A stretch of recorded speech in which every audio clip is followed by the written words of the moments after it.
Hello everybody, I'm Helen Noble. Welcome to my channel. Thank you for joining me. I am Helen Noble, celebrant of Surrey, founder of Swansong and co-founder of the Healthy Marriage Success Course. And I give you weekly insights, tips and useful things for all things ceremony, be that wedding, naming, funeral. This week I'm talking family politics.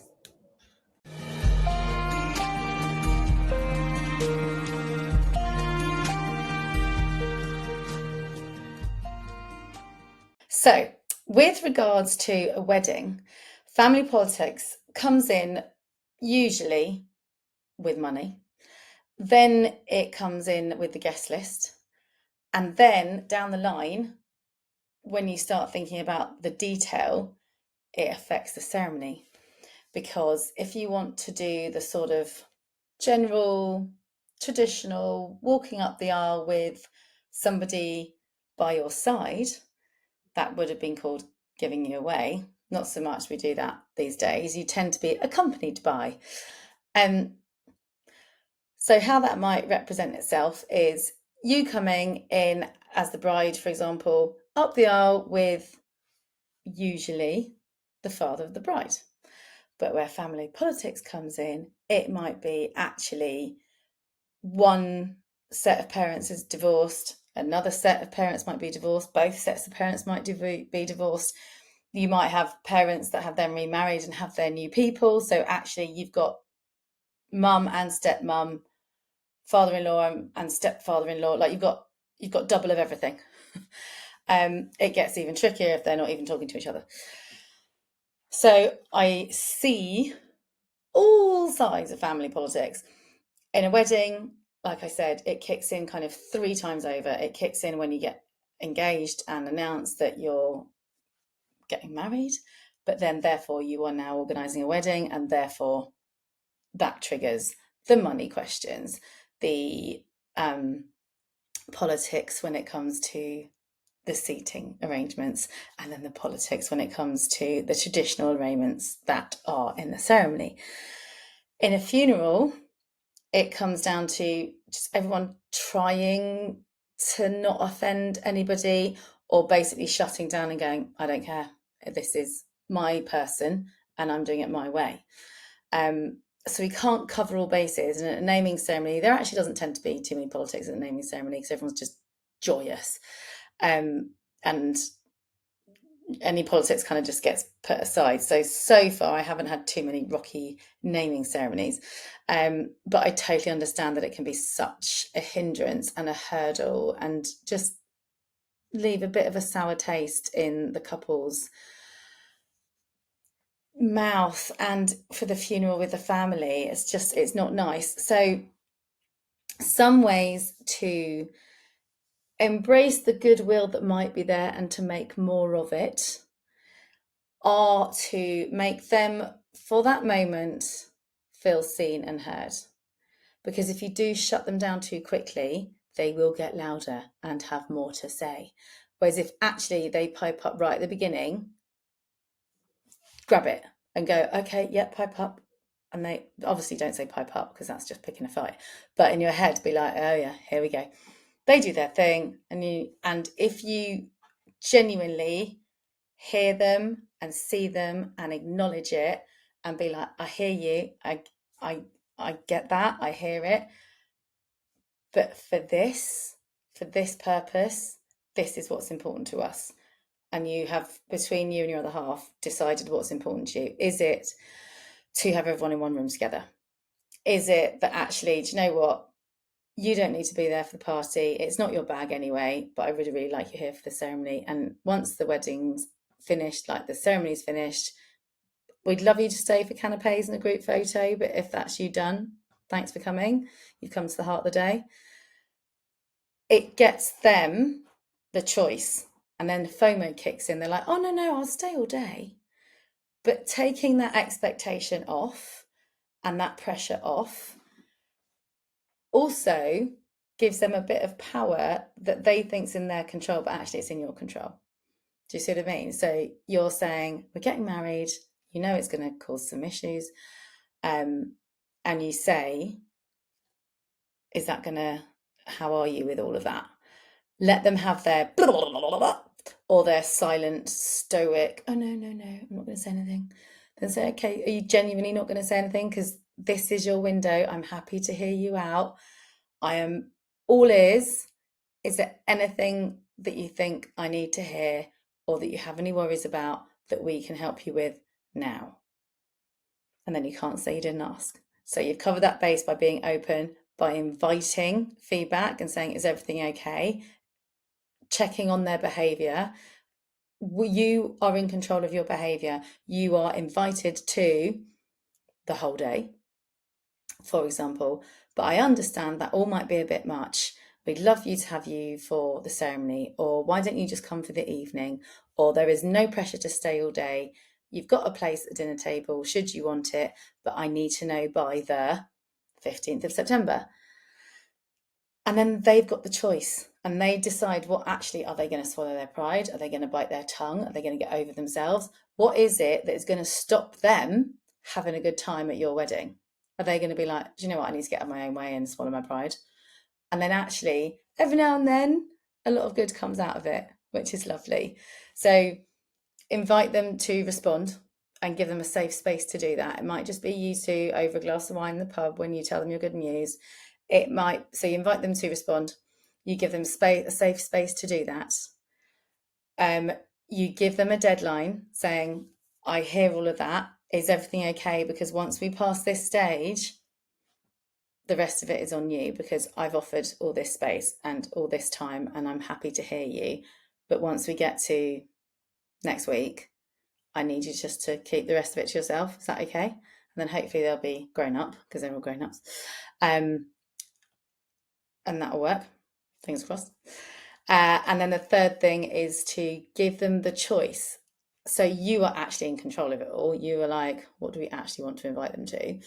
And you might say, we'd love to have you here all day, but I understand that that's going to be a lot.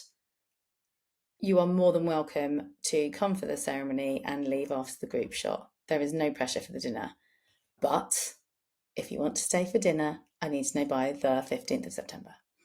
You see? So you're giving freedom of choice, but a boundary. Freedom of choice, but a boundary. Freedom of choice, but a boundary. So that they are not running circles around you.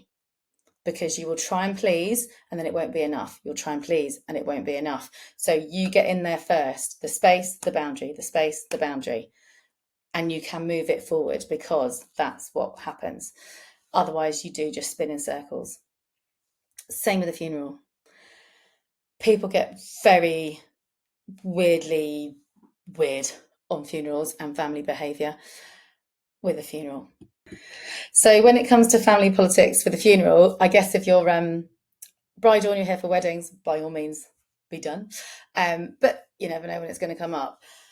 And it's not as if it's not going to come up. If it's going to come up at the wedding, that's setting a precedent for how it will be as and when a funeral happens, without trying to be the Grim Reaper, but you know what I mean? It's part of life.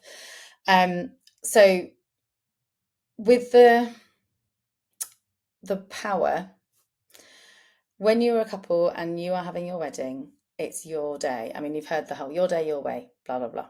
And I've got several YouTubes on that. And I talk about, actually, if you're driven by duty, it has a different dynamic. If you're getting married, blah, blah, blah. But with a funeral, if those dynamics are bad at the wedding, they're going to be slightly horrendous at the funeral. So it's all about setting an expectation, a boundary, space for them to process and do whatever is the behaviour you've invited, if it's talking or listening or facilitating conversation, and then put a boundary in. Then you can move forward and put another invitation to whatever and move forward. So family politics will play a role in ceremonies. In funerals, you need to chat with the celebrant, chat with the vicar, whoever it is that's taking it. But essentially, the client is the person who is next of kin and custodian of the body, and what they say goes with regards to the hired staff, the celebrant, the funeral director, everyone that you get. The person who has the last word is the person who is next of kin.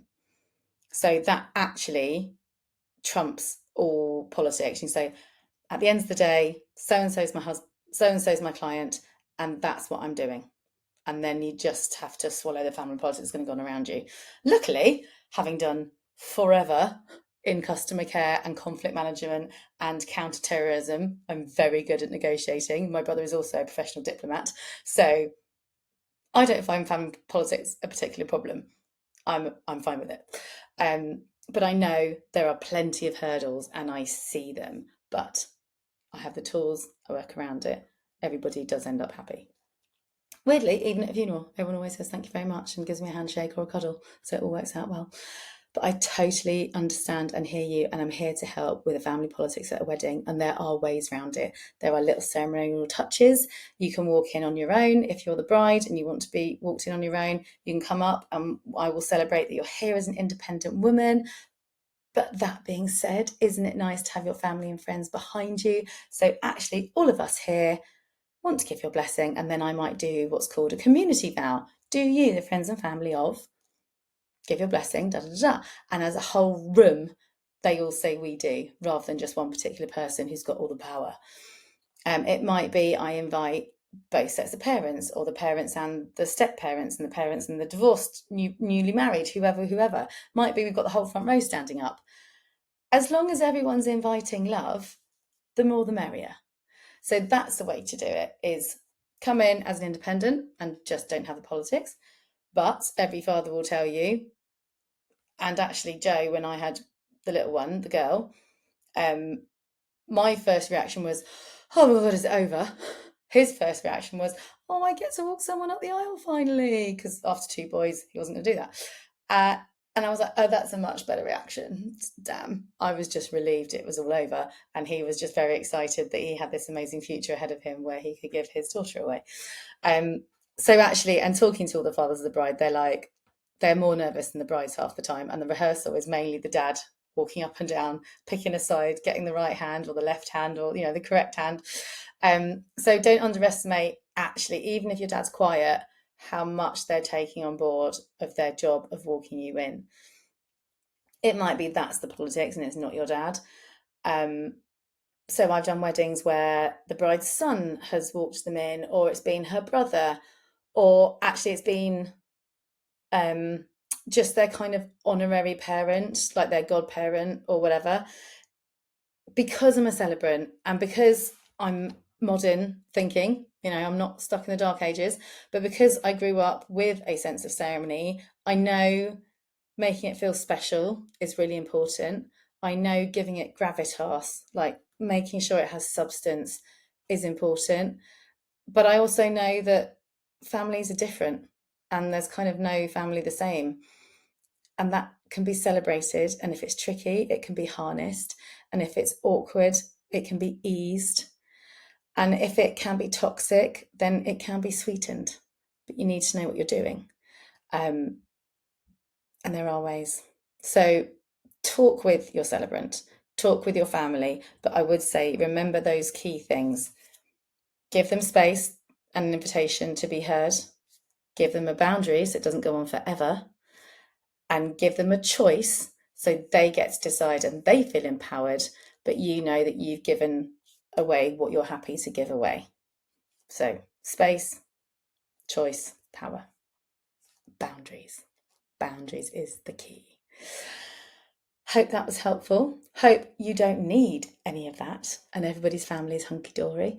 But if there are hurdles that you come across, reach out. There's all sorts of ways we can do things, and I am absolutely trained and know what I'm doing and can help. So please don't go through it alone. Please don't struggle. Please don't think, oh my God, this is never going to work out. We will find a way. We will find a way. Hopefully that was helpful, but I hope you don't need it. But it's here just in case. All right. Take care. Lots of love, and I will see you next week. Bye for now.